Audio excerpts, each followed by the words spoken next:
ওকে, আমি বেশি লম্বা করতে চাচ্ছি না আলোচনাটা। এই মুহূর্তে সবাই একটা জিনিস নিয়ে অধীর আগ্রহে অপেক্ষা করছে, সেটা হচ্ছে বাংলাদেশ প্রিমিয়ার লিগ। সেটা কবে অনুষ্ঠিত হবে, আদৌ অনুষ্ঠিত হবে কিনা। যেহেতু একটা রাজনৈতিক পট পরিবর্তন হয়েছে, দেশে একটা সংস্কারের কাজ চলছে, বিসিবিতেও সেই ছোঁয়াটা কিন্তু লেগেছে। বড় একটা চ্যালেঞ্জ বিসিবির সামনে আছে। তো তারা বিপিএলটা আয়োজন করতে পারবে কিনা বা সেটার অগ্রগতি কত দূর। অনেকগুলো আপনারা জানেন, রাজনৈতিক পট পরিবর্তনের সাথে সাথে অনেকগুলো দল কিন্তু অংশগ্রহণ করা নিয়ে অনিশ্চয়তা তৈরি হয়েছে। সেই জায়গাগুলোতে থেকেও একটা শঙ্কা তৈরি হয়েছে যে বিপিএল আয়োজন করার জন্য যে দলগুলা দরকার পড়ে। কারণ আপনারা জানেন, নর্মালি এই সেপ্টেম্বরের শেষের দিকে 27-28 তারিখের দিকে ড্রাফট হওয়ার কথা ছিল, সেই ড্রাফটটা কিন্তু অলরেডি পিছিয়েছে। তো একটা আশার আলো আমি বলে রাখতে পারি এই মুহূর্তে, যে আশার আলোটা হচ্ছে সেটা বিপিএল হচ্ছে। হয়তোবা কিছুটা টাইম এদিক সেদিক হতে পারে, তবে বিপিএলটা গড়াবে।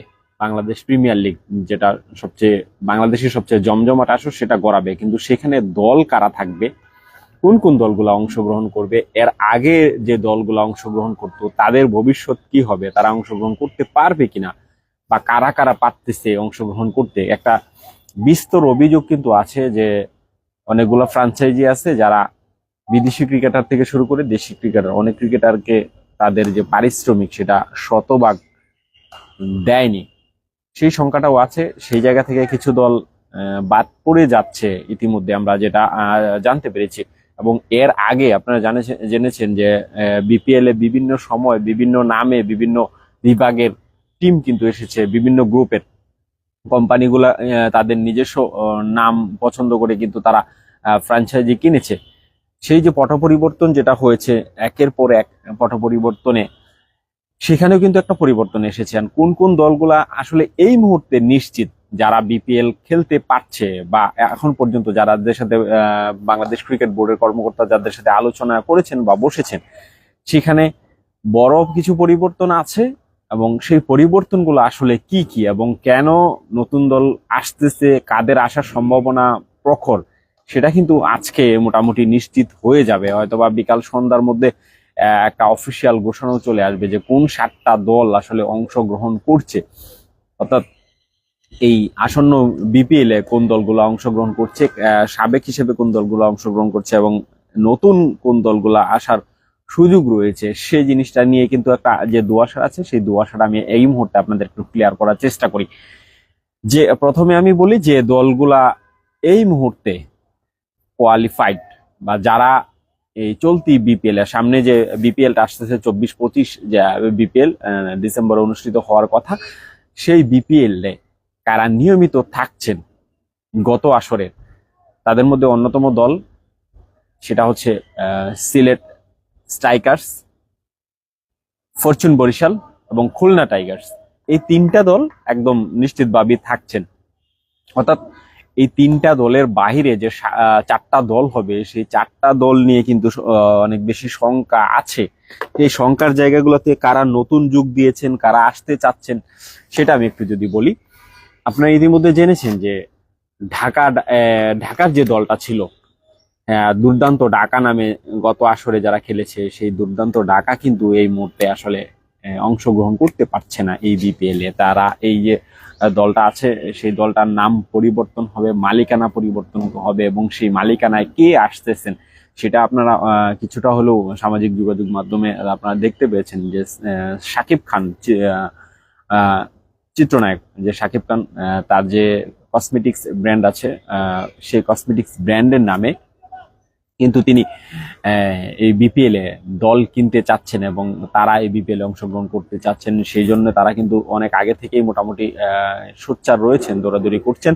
এবং তার শাকিব খানের পক্ষ থেকে ইতিমধ্যে কিন্তু চিত্রনায়ক ইমনকে বাংলাদেশ ক্রিকেট বোর্ডের সাথে আলোচনা করার জন্য পাঠানো হয়েছিল। এবং যতটুকু জানা গেছে যে বাংলাদেশ ক্রিকেট বোর্ডও তাদের ব্যাপারে খুব ইতিবাচক। তাদেরকে এই মুহূর্তে হয়তো বা তাদেরকে দলটা দেওয়া হবে, যেহেতু দুর্দান্ত ঢাকা অংশগ্রহণ করছে না। ঢাকা কিন্তু অনেকগুলো দলই ছিল এর আগে, ঢাকা ডাইনামাইটস ছিল, তো ঢাকা গ্লাডিটর্স ছিল, সবাই একে একে নাম পরিবর্তন করে কিন্তু মালিকানা পরিবর্তন হয়েছে, নামও পরিবর্তন হয়েছে, সেভাবে কিন্তু চলে গিয়েছে। কিন্তু এইবারের যে ঢাকা, সেই ঢাকার মালিকানায় কিন্তু একটা যে বড় পরিবর্তন এসেছে, এবং সেটা মোটামুটি নিশ্চিতভাবে বলা যায় শাকিব খান, চিত্রনায়ক শাকিব খানের যে দল, সেই দলের নামটাও এই মুহূর্তে মোটামুটি শোনা যাচ্ছে, সেটা হচ্ছে ঢাকাইয়া নবাবস।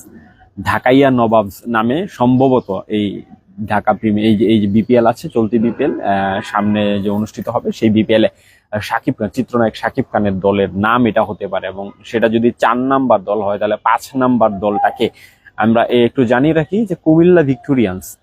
কুমিল্লা ভিক্টোরিয়ান্সের এই বিপিএল না, শুধু যে কোনো বিপিএল এ কুমিল্লা ভিক্টোরিয়ান্স অন্যতম ফেভারিট দল, তাদেরকে সবসময় সমীহা করতেই হয়, তারা কিন্তু সবচেয়ে বেশি চ্যাম্পিয়ন দলও।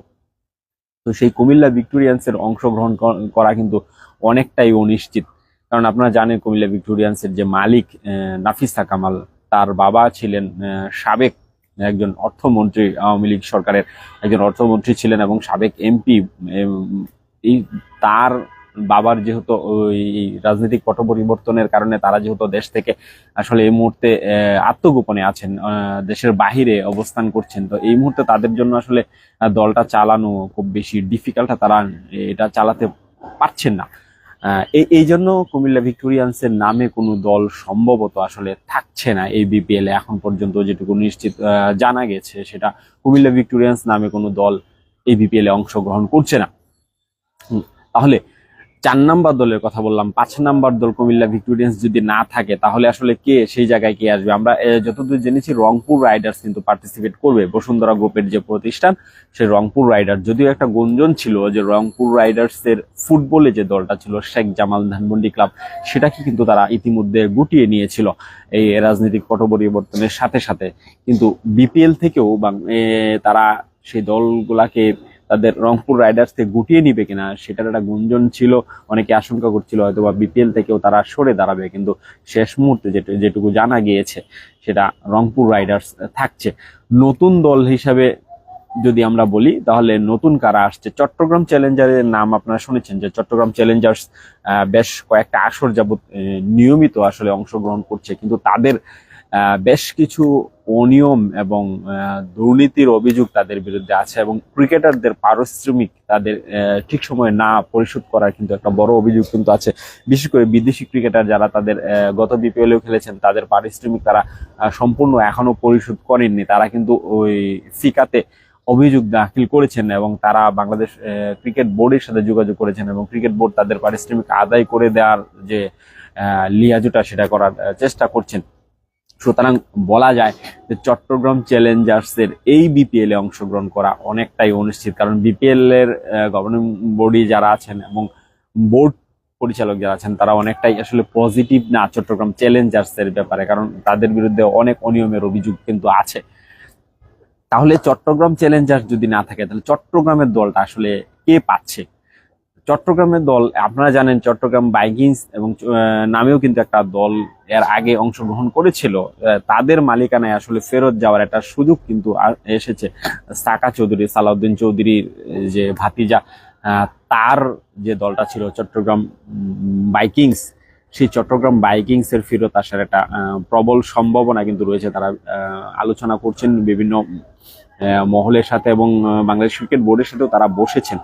সেই জন্য তাদের যে বিপিএল এর যে এন্ট্রি ফি, সেই এন্ট্রি ফিটা কিন্তু তাদের মঙ্গলবারের মধ্যে পরিশোধ করতে হবে। যদি সেটা তারা পরিশোধ করতে পারেন, তাহলে তাদের এই বিপিএল এ অংশগ্রহণ করার সম্ভাবনা অনেক বেশি। তাহলে আমি যে দলগুলোর কথা বললাম এখন পর্যন্ত, যারা এখন পর্যন্ত নিশ্চিত, Fortune Barishal, Sylhet six strikers এবং হচ্ছে গিয়ে খুলনা টাইগার্স, এই 3টা দল সাবেক দল হিসেবে থাকছেন রানিং এ, এবং চট্টগ্রাম ভাইকিংস আসার সম্ভাবনা আছে। রংপুর রাইডার্স থাকছে।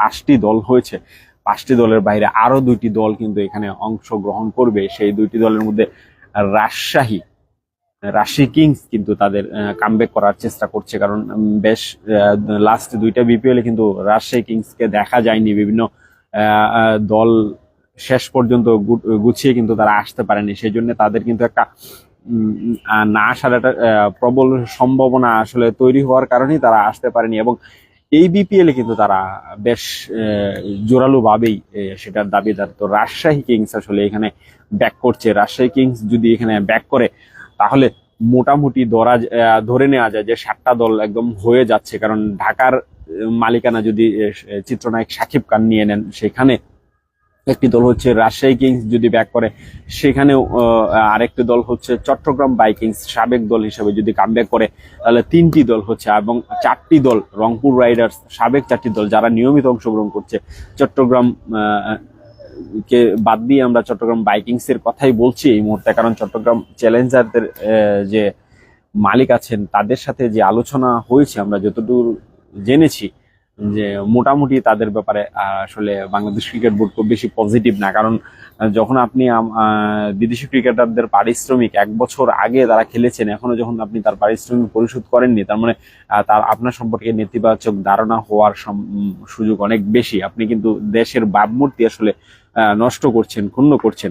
সুতরাং চট্টগ্রাম চ্যালেঞ্জার্স এর ফেরার সম্ভাবনা খুব কম, চট্টগ্রাম বাইকিংস চলে আসতে পারে। তাহলে 7টি দল যদি হয়, সেই 7টি দলের সাথে বাংলাদেশ ক্রিকেট বোর্ড কবে বসবে বা প্লেয়ার ড্রাফটটা কবে নাগাদ হতে পারে, আমরা যতদূর জেনেছি সেটা অক্টোবরের ফার্স্ট উইকে আসলে প্লেয়ার ড্রাফট হওয়ার সম্ভাবনা অনেক বেশি। এবং আজকে কিন্তু আমরা যতদূর জেনেছি যে বাংলাদেশ ক্রিকেট বোর্ডের সাথে বিপিএল এর যে দলগুলো অংশগ্রহণ করতে চায় সবার সাথে একটা আলোচনায় তারা বসবে এবং একটা আনুষ্ঠানিক ঘোষণা কিন্তু আসতে পারে। এবং সবগুলো দলই আজকে বাংলাদেশ ক্রিকেট বোর্ডে আসার কথা রয়েছে। সবগুলো দল যখন আসবে, এসে বাংলাদেশ ক্রিকেট বোর্ডের সাথে কথা বলবে এবং সবাই এক হয়ে মোটামুটি একটা ফাইনাল সিদ্ধান্ত কিন্তু আসলে চলে আসবে যে বাংলাদেশ ক্রিকেট বোর্ড যাদেরকে গ্রিন সিগন্যালটা দিবে তারাই দলটা গুছাতে পারবে।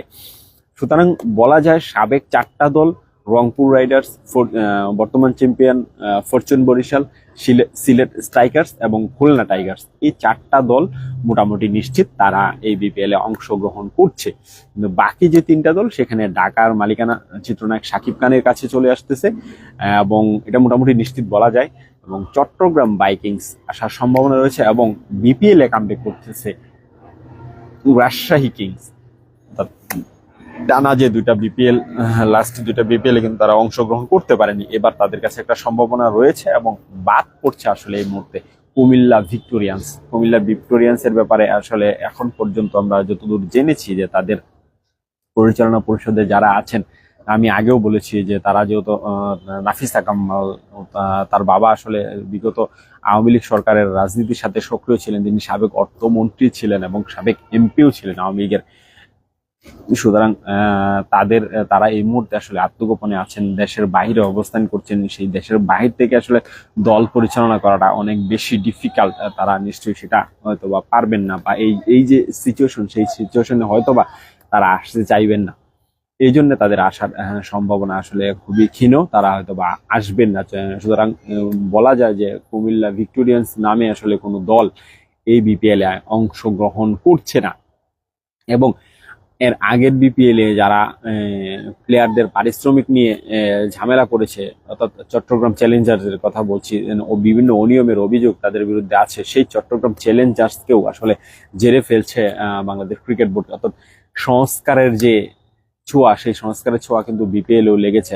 এবং সেখানে নতুন দল এবং হাই প্রোফাইল দল যাদের আসলে মানে অনেক বেশি রেপুটেশন আসলে আছে, সেই রেপুটেড দলগুলাকে আসলে তারা অংশগ্রহণ করানোর চেষ্টা করছে। এবং চট্টগ্রাম বাইকিংস এর কথা যদি আমরা বলি, সেখানে চট্টগ্রাম বাইকিংস এর যে মালিক, তিনি কিন্তু ব্রায়ান লারাকে 2013 সালে, আমি যদি ভুল না করি 2013 বিপিএল এ ব্রায়ান লারাকে অ্যাম্বাসেডর হিসেবে সাইন করিয়েছিলেন। অর্থাৎ তারা যে একটা জায়ান্ট দল সেটা কিন্তু নিশ্চিতভাবে বলা যায়। এবং তারা কিন্তু 2013 সালে ফাইনালও খেলেছিল।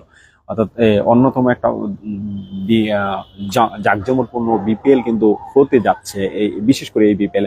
এবং চিত্রনায়ক শাকিব খান যেভাবে নেমেছেন, তিনি তার কসমেটিক্স বিজনেস সারা দেশে ছড়িয়ে দিয়েছেন এবং এই বাংলাদেশের সবচেয়ে মেগা ইভেন্ট বিপিএল এ অংশগ্রহণ করার জন্য তিনি আসলে যেভাবে সোচ্চার আছেন, এখন পর্যন্ত বলা যায় যে শাকিব খান এই বিপিএল এর অন্যতম কিং হতে যাচ্ছেন।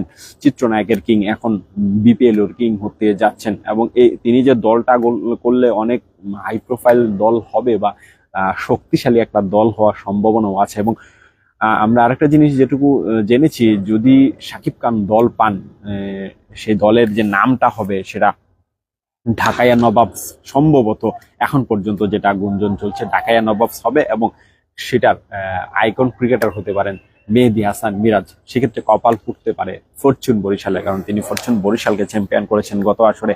এই ফরচুন বরিশালে তিনি খেলেছিলেন, সেখান থেকে হয়তোবা তিনি বের হয়ে এবার ঢাকাইয়া নবাব অর্থাৎ শাকিব খান, চিত্রনায়ক শাকিব খানের দলে তিনি আসলে যোগ দিতে পারেন। এই ছিল আসলে আজকের এই এখনকার মতো আসলে আলোচনা। কিছুক্ষণ পরেই আমরা যতদূর জেনেছি, কিছুক্ষণ পরেই আসলে বাংলাদেশ ক্রিকেট বোর্ডে বিপিএল এর যারা দল নিতে আগ্রহী যে দলগুলো আছে এবং যারা চাচ্ছে, চট্টগ্রাম চ্যালেঞ্জার্স এবং ভাইকিংস এর মধ্যে আমরা বলছি এটা মোটামুটি একটা লড়াই চলছে, এবং এই বিপিএল এ অংশগ্রহণ করার অন্যতম একটা কারণও কিন্তু, বড় কারণও কিন্তু আছে, যে এটাকে জমজমাট করা বা দলগুলাকে আরো বেশি আগ্রহী হওয়ার পিছনে একটা বড় কারণ, সেটা হচ্ছে বেশ কিছু আসর যাবতেই চট্টগ্রাম চ্যালেঞ্জার, রংপুর রাইডার্স এবং কুমিল্লা ভিক্টোরিয়ান্স তারা কিন্তু মানে জোরালো ভাবেই বলছিল, এবং রংপুর রাইডার্স কিন্তু একবার সরেও গিয়েছিল তারা এই বিপিএল থেকে। তারা চাচ্ছিল যে আইপিএল এর মডেলে যেন বিপিএলটা হয়, অর্থাৎ আইপিএল এর মডেল বলতে লভ্যাংশ যেটা থাকে, সেই লভ্যাংশ থেকে যেন বিপিএল এর দলগুলাকে শেয়ার করা হয়, কারণ বিপিএল এ যে প্রফিটটা হয় সেই প্রফিটটা বাংলাদেশ ক্রিকেট বোর্ড একাই আসলে নিত, কিন্তু দলগুলা সেখান থেকে কোনো প্রফিট পেত না।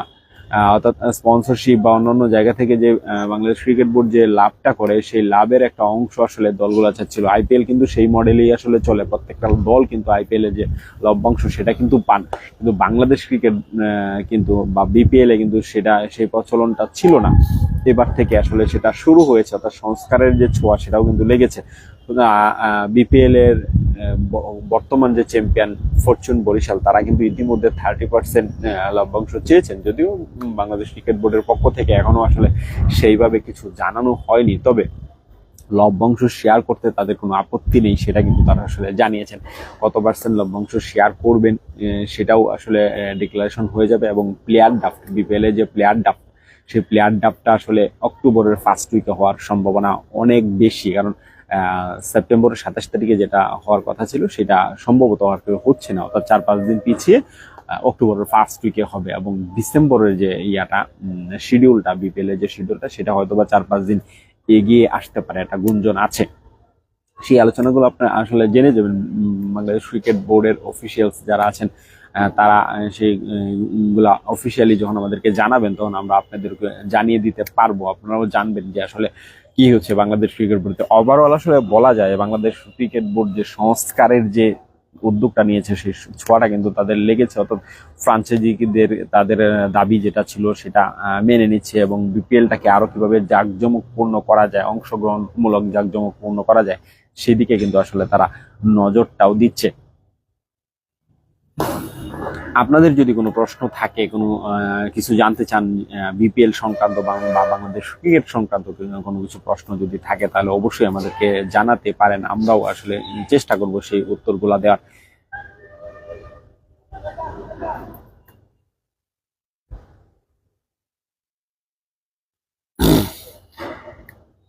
এই ছিল এখন পর্যন্ত। কিছুক্ষণ পরেই বাংলাদেশ ক্রিকেট বোর্ডে বিপিএল এর যে দলগুলো আছে সেই দলগুলো আসবেন, তাদের সাথে একটা মিটিং হবে, মিটিং হওয়ার পরে কি সিদ্ধান্ত হয় এবং কারা কারা দল, কাদের দলগুলো আসলে চূড়ান্ত হয়, সেটা আমরা আপনাদেরকে অফিসিয়ালি জানিয়ে দেব। এতক্ষণ আমাদের সাথে থাকার জন্য অসংখ্য ধন্যবাদ। সবাই ভালো থাকবেন, সুস্থ থাকবেন। মিরপুর শেরে বাংলা জাতীয় ক্রিকেট স্টেডিয়াম থেকে তোফায়েল আহমেদ নাবিল, ডেইলি পোস্ট 71।